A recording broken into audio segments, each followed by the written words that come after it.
Paranoid schizophrenic Matthew Daly convicted of the manslaughter of a retired solicitor. Donald Locke drove into the back of Daly's car. Daly stabbed him to death. I reached out with that and it went into his arm. And then I reached out with it again and it went into his body. His mother says the system failed him. An NHS apology doesn't satisfy the victim's family. As a consequence of the failings of the NHS and this verdict, it is clear that Dad would still be here today if they had done their job properly. Also tonight, Christopher Reid, whose company left a fake bomb at Old Trafford, says Manchester United overreacted. Chicago police raise concerns for the safety of singer Sinead O'Connor, missing since Sunday morning. Packing a punch, the young Royals taking on the issue of mental health. And I'm in Leicester for a raucous party in the park as Leicester City celebrate perhaps the greatest sporting achievement of all time.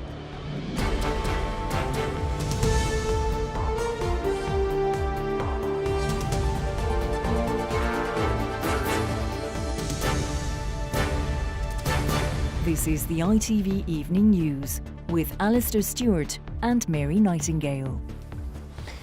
Good evening. The family of a pensioner stabbed to death by a mentally ill man said he would still be alive if doctors had done their job properly. Matthew Daly was today found guilty of the manslaughter of 79-year-old Donald Locke by viciously stabbing him to death after a minor road accident near Worthing. A court heard that Daly's parents had warned authorities about their son's mental state and pleaded for him to be sectioned. The local NHS trust admits its care should have been better. Sally Lockwood reports. Don Locke had been married for 55 years. He was soon to be a great-grandfather for the 6th time, and he'd just beaten cancer. But his life ended when he encountered Matthew Daly. I reached out with that and it went into his arm. And then I reached out with it again and it went into his body. And then I think he fell to the floor, and then it was just like autopilot. I wasn't thinking, I was just doing. Speaking here in custody, Daly's trial revealed he had undiagnosed schizophrenia. The jury today found him guilty of manslaughter on the grounds of diminished responsibility. Don Locke's daughter sobbed as she heard he'd been cleared of murder. There's only one thing I want to say, and that's there is no justice anymore. Never. A passionate cyclist, Don was on his way home from a cycle meeting in July last year when his car hit Daly's in a minor collision. But in a frightening scene of apparent road rage, Daly attacked Don Locke, stabbing him 39 times.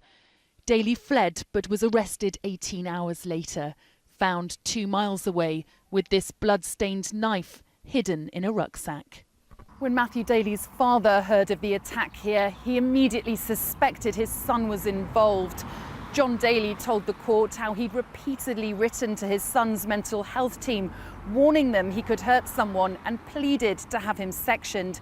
And when he learned of Don Locke's death here, he said all his nightmares came to pass. The NHS trust responsible for Daly's care has since apologised to his family, and NHS England is now investigating what happened. There were times that the issues around some of his violent behaviour were considered, both with the police and with his family. What I would say to you is we probably should have taken stronger action at that time in the context of his care. Ultimately, the responsibility lies with our organisation, with the trust. But Don Locke's family say they are still to receive a direct apology from the NHS. Today's manslaughter verdict brings to a close the most horrific 10 months of our lives and brings some sort of justice for Dad, although very little comfort is taken from it. The knowledge that Don's death could have been prevented has only added to the family's pain. Since this case, the Sussex Partnership NHS Foundation Trust has said it will review 10 killings in the last 5 years involving patients they've come into contact with. The chief executive says they need to see if there are common themes between the deaths and if lessons could be learned. The Trust has acknowledged their treatment of Matthew Daly should have been different, and NHS England is now looking into this case to see if it could have been predicted or indeed prevented. But whatever action the Trust takes now, for Donald Lock's family, it's simply too late. Sally, thank you. The head of a security company which left a fake pipe bomb at Old Trafford, sparking a major terror alert, has admitted it was his mistake. The device was found in a toilet just before kick-off in yesterday's match between Manchester United and Bournemouth. The game was abandoned and tens of thousands of fans evacuated. From Manchester, Damon Green reports. Now the crowds have gone home and the confusion has been cleared up. What remains is the embarrassment at just how a dummy explosive was left in the toilet of Britain's busiest football stadium for 4 days and nobody noticed. At home in Kent today, the boss of a security firm showed an example of the device that's left him red-faced and having to accept full responsibility for the turmoil at Old Trafford. This mistake is entirely mine. I have to take full responsibility for leaving the training item behind on Wednesday. I have been part of the Metropolitan Police Service Specialist Search Unit since 1985. Christopher Reed spent 32 years with the Metropolitan Police before setting up Security Search Management and Solutions Limited. Over the last decade, his CV boasts of working with security firm G4S in the build-up to the London 2012 Olympics, providing counter-terror training to the US Secret Service and security advice for the 2014 Glasgow Commonwealth Games, as well as training personnel and dog handlers during last year's Rugby World Cup. But some professionals in stadium security say they're amazed the device wasn't noticed by anyone until it was too late to avoid chaos. It's in a public area, it's on a concourse, it's a live stadium that's in use throughout the day, day in, day out, and it was still undiscovered. Today, Manchester United laid all the blame on its security contractors, saying they had signed for the dummy device as being recovered, along with 13 others, and that sniffer dogs could not have found it on their routine match-day search, as the object contained no explosives. Some estimates of the cost to United in refunding ticket holders put the figure as high as £3 million, but the cost to this club's pride could be far harder to calculate.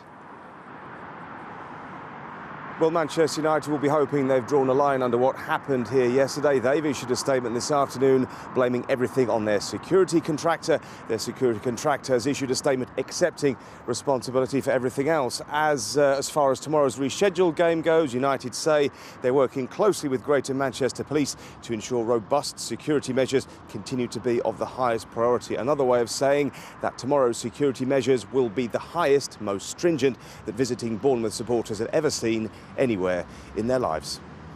All right, Damon Green at Old Trafford, thank you.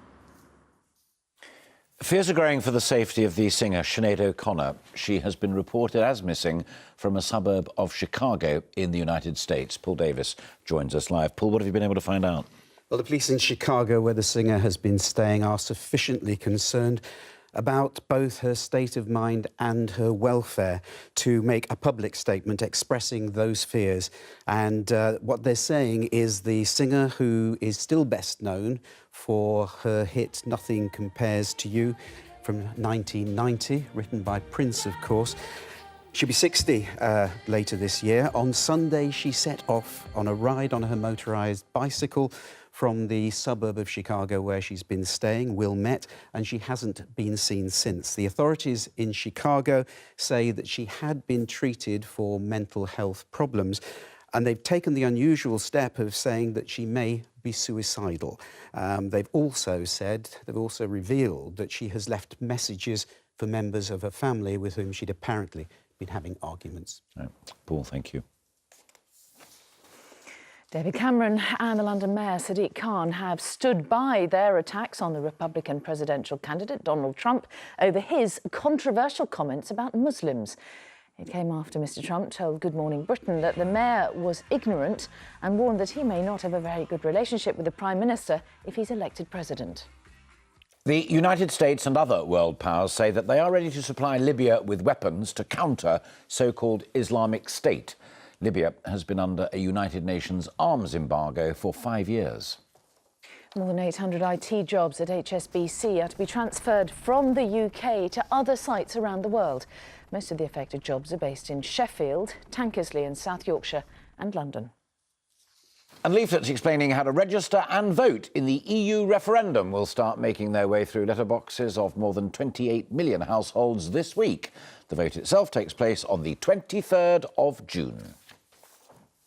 And the battle over which way to vote in the referendum continued today. Leave campaigner Boris Johnson defended comparing the aims of Adolf Hitler and the EU to unify Europe and said the row over it was, as he put it, hysteria, while the Remain side called his comments absurd. The Chancellor, meanwhile, flew in two former political foes to make the case that leaving Europe would cost the economy dear.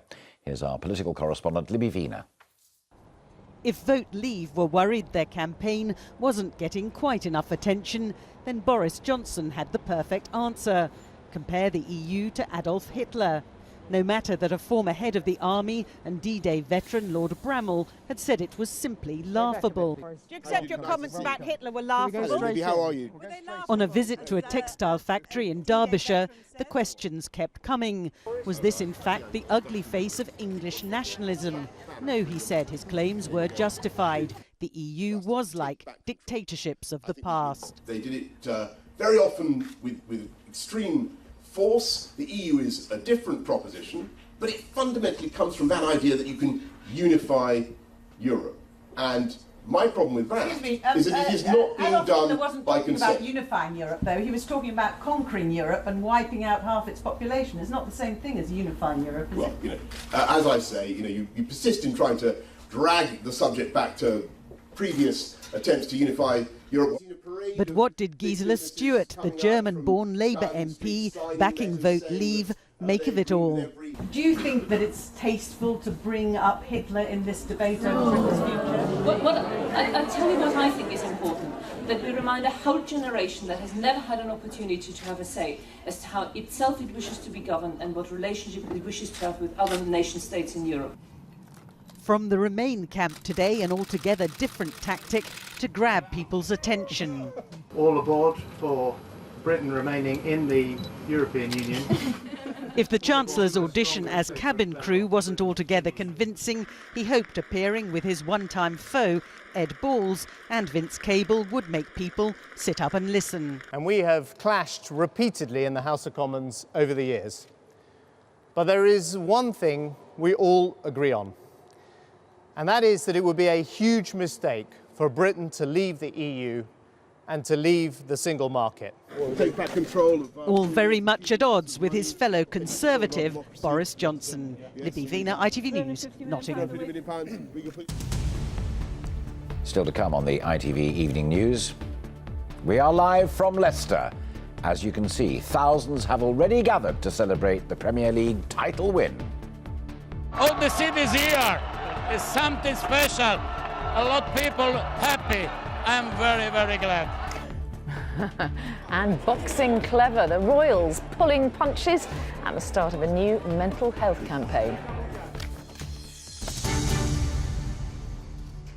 But first, a special report on the battle to liberate Mosul from control of the so-called Islamic State. Iraq's second largest city was seized by IS in June 2014 and is the group's main base in the country. More than 1 million residents have fled. Around 600,000 remain. In March, the Iraqi army announced it was starting an offensive to liberate Mosul. Our international editor, John Irvine, and cameraman Sean Swan have been to Kabaruk, one of a handful of villages freed so far on the long, hard road to Mosul. They've just been set free and they're ecstatic. For 2 years, their village was part of that self-proclaimed Islamic State. This was the moment last week when liberation by the Iraqi army ended their nightmare. Under them I had to cover up. Now I can show my face, she said. Taking the village of Kabaruk was a small victory for an army that's been underachieving. They wanted us to see their prize, which in truth is one of few gains the Iraqis have made since they announced in March that the operation to liberate the city of Mosul had begun. The villagers were moved out of Kabaruk because it's too dangerous for them to stay. Not only is the place rigged with booby traps, IS aren't far away. They lit this oil fire to try to obscure the view of coalition drones.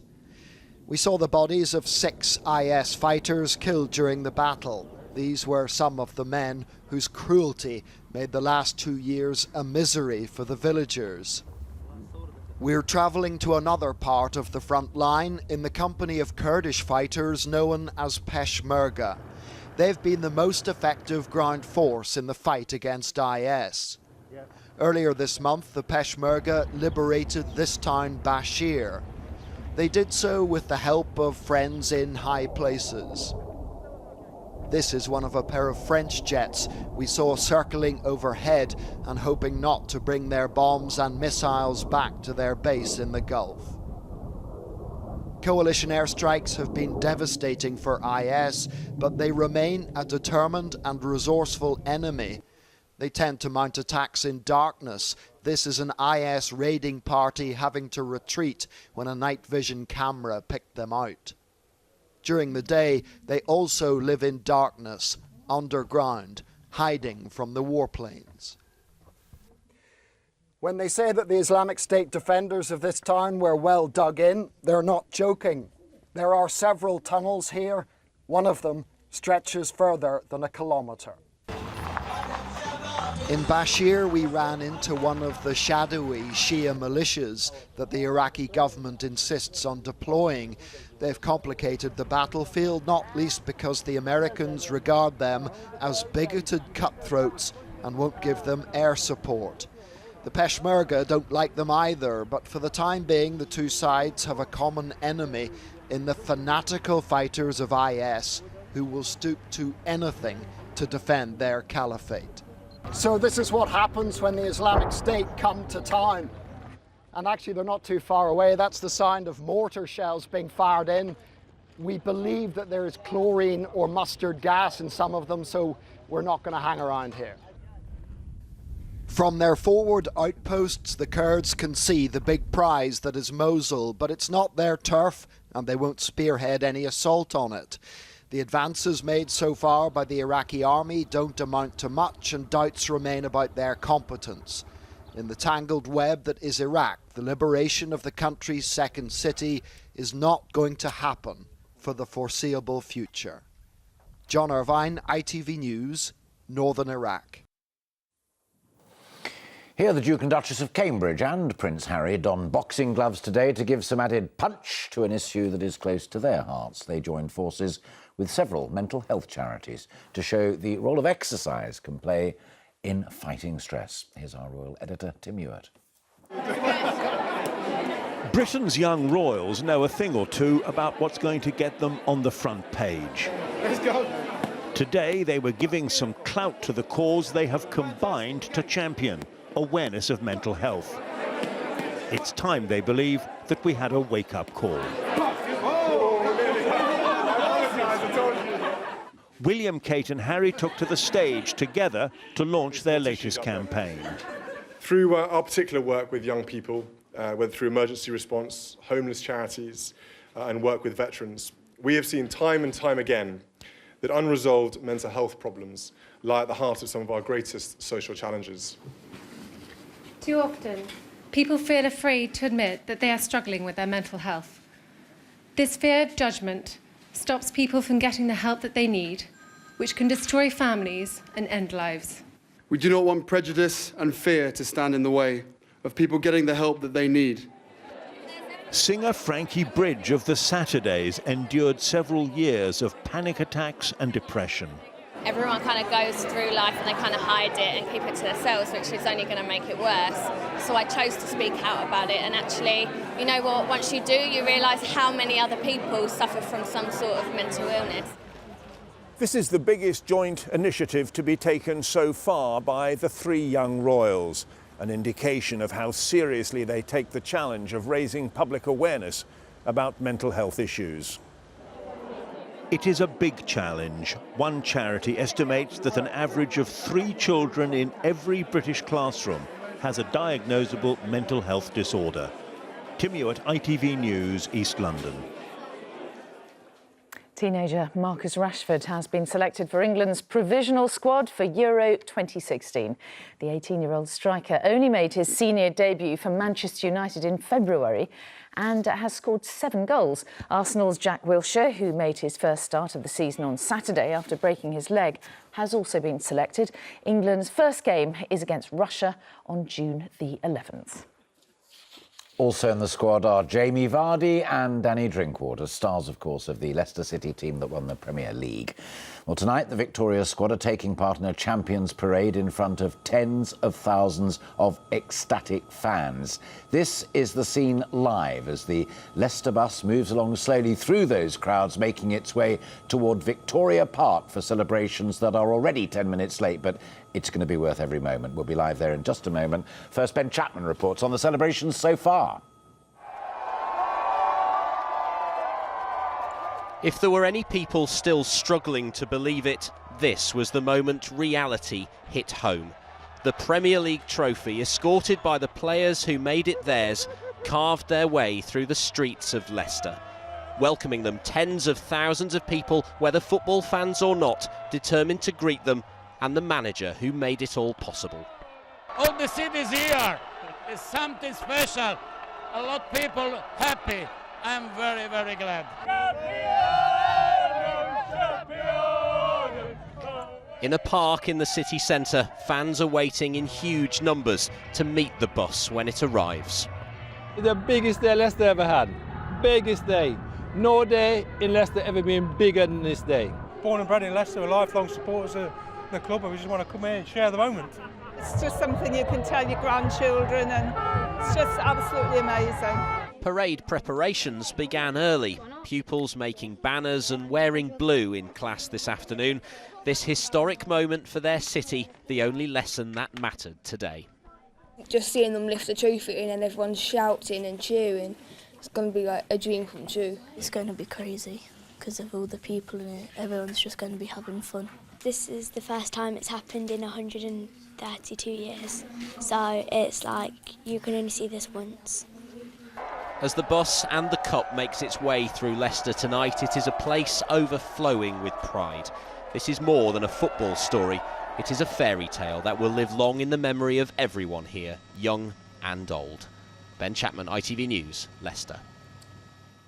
Well, our sports correspondent Ian Payne's already in Victoria Park, waiting for those buses. Already, Ian, incredible scenes. That's unbelievable. I've done lots of victory parades before, Alistair. I have never, ever seen anything like this. The population of Leicester, they reckon, is around 350, 360,000. There must be that many and more, both here in the park and out on the streets watching the bus parade. They've come from all over the world to watch this because so many people think this may be the only time this will ever happen in their lifetime. The people here in the park have been here since about midday. They've been entertained by DJs, by Bollywood dancers, by gospel choirs, you name it, they've had it. Even the world snooker champion Mark Selby, who's from Leicester, has been here. And Leicester students are actually monitoring the noise today to see if it measures on the Richter scale. The team's going to be here, we can see them on the big screen in about 5 minutes, and I think it'll probably be about a 7. Ian, thanks very much indeed, and we're putting full live coverage of those celebrations on our Facebook page. The address is there at the bottom of the screen. OK, you can see it there. And that is all for now. Raggy Omar will be here with news at 10. But from all of the team here, a very good evening to you. Bye-bye.